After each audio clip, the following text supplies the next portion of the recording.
This is the Energy Makers Show, featuring the innovators, financiers, and policymakers focused on the global energy demand. Brought to you by NRG, moving clean energy forward.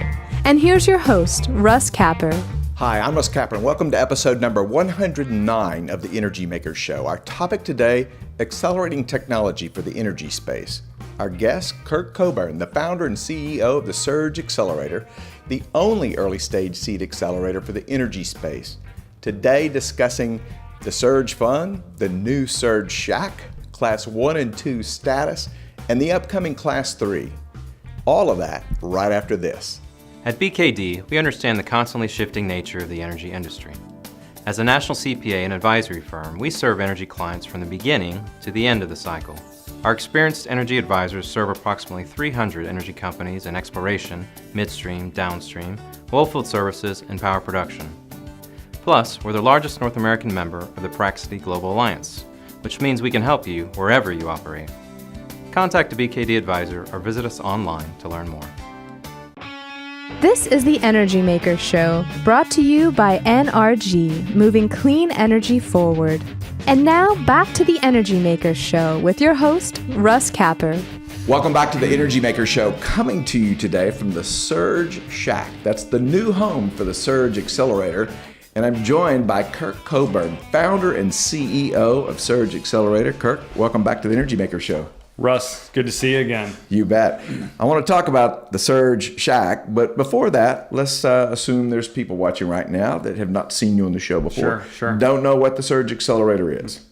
So Surge is an early stage fund, and it's a mentor-driven accelerator where we invest into early stage energy companies across the value chain and connect them to all these energy companies looking for new ideas. All right, well, that's interesting because in the past, I know you always sort of described it more from the acceleration, incubation standpoint. Now it's more from the investment standpoint. That's right. So at Surge, we do three things. Number one is help them from the business model perspective, help them get connected to customers, and help them get them connected to capital. Mm-hmm. What we have found is there's such a great opportunity to invest in really good companies. And we already have a fund where we invest in these companies at a small scale. But there is a Series A crunch, and companies are struggling with raising Series A and Series B, which is, the rounds between $1 million to $5 to $10 million. But they're great companies out there. And most of people outside of energy don't understand the industry well enough to invest. And so we are the only ones that see more deals than just about anybody. Okay. Not that only come into Surge, but just because of the network we've built. Right.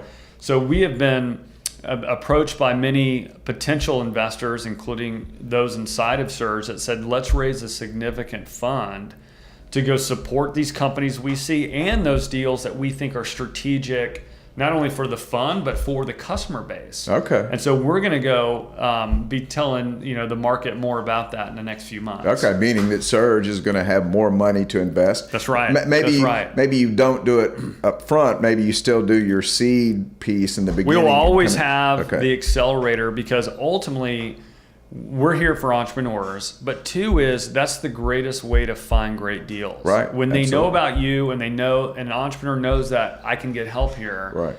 That's important, and we can't get rid of that. In fact, that's our most important asset. Right. And so we'll continue to put money into that. Okay. But also now, since you have your own fund to maybe do an A or B round, that's right. You're probably going to help them attract other outside funds that will do That's an right. A or B In fact, round. that's our model is to work on a syndication basis. Wow. Really cool. Well, I remember back in the beginning, you used to emphasize energy software. And I noticed you didn't say that now. So have you sort of changed? Well, the big energy customers, ultimately what we do is we serve these big energy companies and the smaller players that are saying, look, we have this problem. Can you go help us solve it? What we're seeing is 80% of all investments from the large companies is now external. Well, we're one of those sources that's actually finding technologies. And so hardware has been an easy adoption for us. Right. And it happens to be capital efficient. Right. And so we can invest in hardware deals and even material science deals because many of them are relatively capital efficient. Okay, cool. So I also know from having probably interviewed all of Class 1 and 2 now too, that there was and there has been sort of a movement towards mobile too in the software arena. Right. I assume that might even be escalating now? Well, the mobilization of the workforce is here upon us, and doing your work everywhere you are is part of just the way we do our lives today. Right. So absolutely, it's just it's in energy now, and it's here to stay. All right. So now around the corner is Class 3, right? That's right. So describe first, where are you in the process right now of choosing those that participate in Class 3? So on October 1, we opened our application process. We've already received applications from all over the world, from upstream to renewables, clean tech to clean web to water, and we'll close applications about December 1.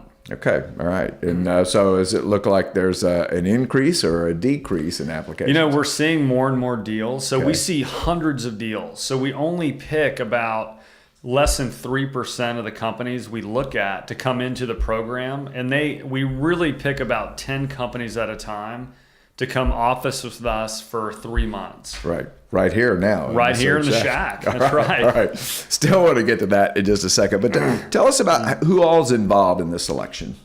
Sure. We say we have the best because we are a fund. Right. And we're here to help entrepreneurs. But we say that we have the best investment committee in the world because we leverage the energy customers. So we leverage the ConocoPhillips, the Statoils, you go down to the NRGs to on the power side. They get involved. Former successful entrepreneurs get involved. Scientists get involved. And what they do is we send deals to them based on their expertise, and they will do two things.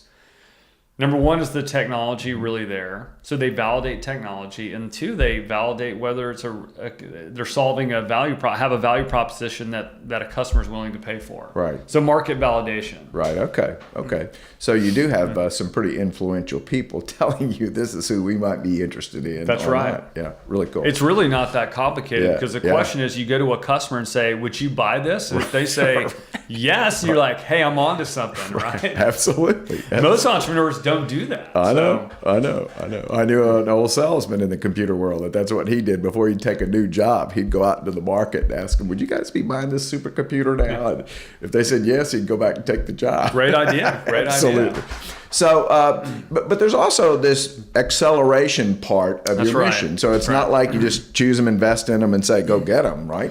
It takes on, I'm quoting a McKinsey study, but it takes on average 14 years for a technology to go from idea to market acceptance.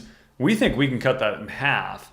And part of what that is the first 3 months of the program, which is really the length of our program. We connect them to customers and we beat up on their product and their business model. And out of the program, we know, is it a good team?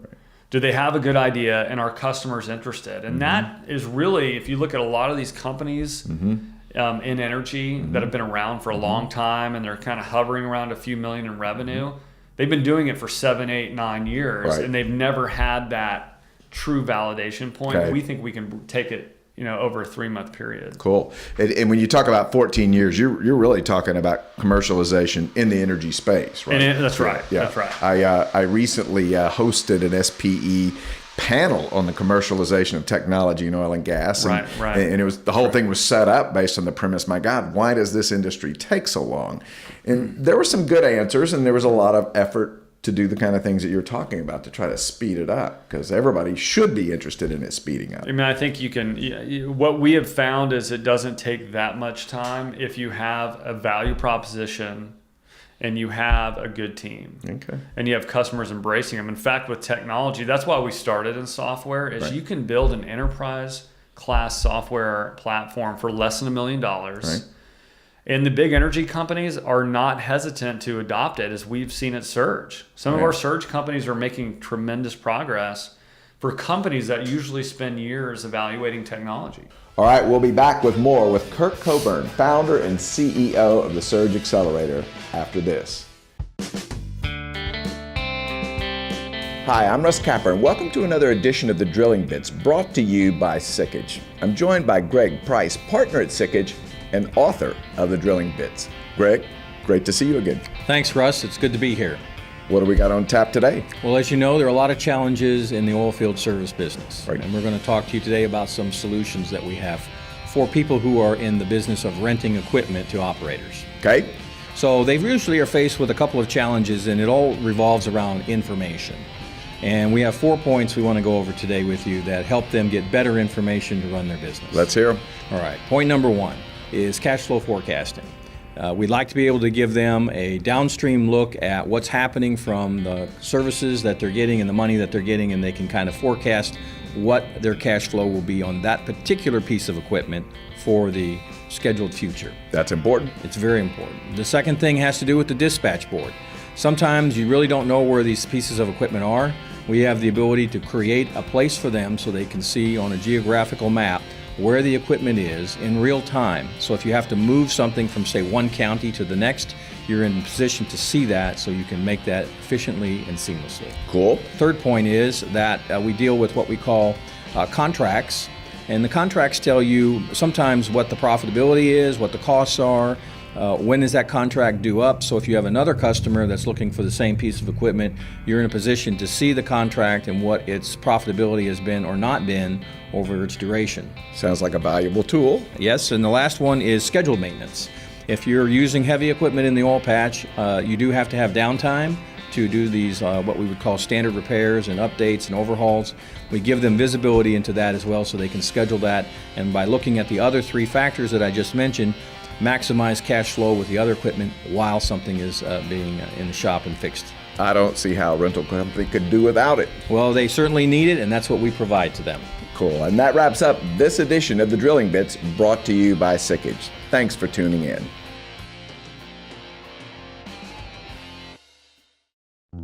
This is the Energy Makers Show, brought to you by NRG, moving clean energy forward.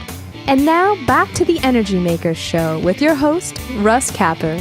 All right, continuing on with Kirk Coburn, the founder and CEO of the Surge Accelerator. Now, I know you're still kind of early in this process, just bringing up to class three, but I couldn't help but think as you were describing it, you know, we bring them in here, we help them, we evaluate the team, we evaluate the mission, the model, we show them to customers.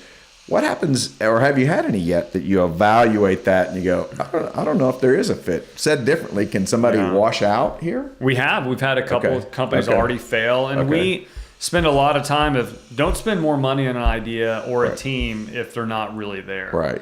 We think we limit the risk by the heavy due diligence we do prior to picking teams, but again, you know, only 90% of companies fail after 5 years. Right. Right. We think our odds are, triple, quadruple that. All right, cool. Well, tell us a little bit about successes so far, even though it's still early stage in Class 1 and Class 2. How's it looking for them? I mean, our company, so we've invested in 23 companies. 21 are still in business. So they've gone on to raise over $20 million in funding, which for a startup in the startup ecosystem, that's a lot of money. Right. And so on average, about $1 million per company. And then what really matters to us is they have landed significant customer traction. Whoa. So one company just closed a $5.5 million deal. Cool. We're real excited about, but those things don't happen overnight. But Surge really enabled them to be able to do that. So we think it's working, but it's really an industry-wide participation that makes it work. Mm-hmm. We're just one of the pieces to make it work. Okay. Well, it sounds successful to me too. Okay. So back to the beginning. Sure. The Surge Shack. You know, your first two classes, you were like leasing space from a real traditional mansion-looking thing. That's right. And this is on the other end of that spectrum, under construction right now. Modern and everything. Real high-tech, contemporary. Tell us about it. Well, we're located in Midtown, which is where all the kind of the generation of that are going to come behind us live and want to live and play. We're near the heart of downtown, and what we really wanted is a place where startups can thrive, and we're trying to build density. And so we bought this building. It's very modern. It has the latest equipment in it. So this building can do what who knows, what it took 14 buildings to do just about 2 decades ago. Right. But Right. the amount of horsepower coming into this building is amazing. But Right. we did it to build really a stopping place and an ecosystem where entrepreneurs can be together, where the energy ecosystem can come into a place and stay and work and whiteboard with these startups, and investors can come in and evaluate these companies. And we felt like leasing space, it was too temporary feeling. So Right. we wanted a permanent home where people will know for years to come that this is the place to go. Well, I must tell you, it is under construction, but you gave me a tour anyway, and it. Hey, we're almost done. I know. We have a big party coming up. So All right, cool. Well, when is that? November 21st. All right, mark that on your That's calendar. right. Y'all are welcome. 21st. You're welcome. Well, it's really exciting. One last thing I thought of, you mentioned earlier, talking about Class 3, that you're having applicants come in from everywhere, and I know from Class 1 and Class 2 that's true as well. That's I mean, the case. it's pretty diverse. Maybe more from Houston, or maybe not. No, I mean, we source, so 80% of the deals that come as entrepreneurs are from outside of Houston. Oh, wow. We see significant Houston ideas. However, majority of the deals are outside. In fact, a lot of the innovation is all over the world. Okay. And so that's kind of our whole investing thesis is Right. we're going to find deals from all over the world, but the customers are here. Right. So this is a good place to be, but you don't have to be from here to do it. Right. And some of them move here and stay here. Would that be right? Many of them do. So Okay. majority do come and stay because they realize, where else are you going to, Right. for the money that you have, where else can you drive down the street and see 5,000 potential customers, Right. and then live and play here. So it's Really cool. It's really a good place to be. Really cool. Well, I want to stay in touch when Class 3 Right. comes into existence. Would love a chance to come and meet them and put some of them on the show. Great. Thank All right? you, Russ. You bet. All right, and that wraps up my interview with Kirk Coburn, the founder and CEO of the Surge Accelerator. And that wraps up this episode of The Energy Makers Show, heard on the radio and seen right here at TheEnergyMakers.com.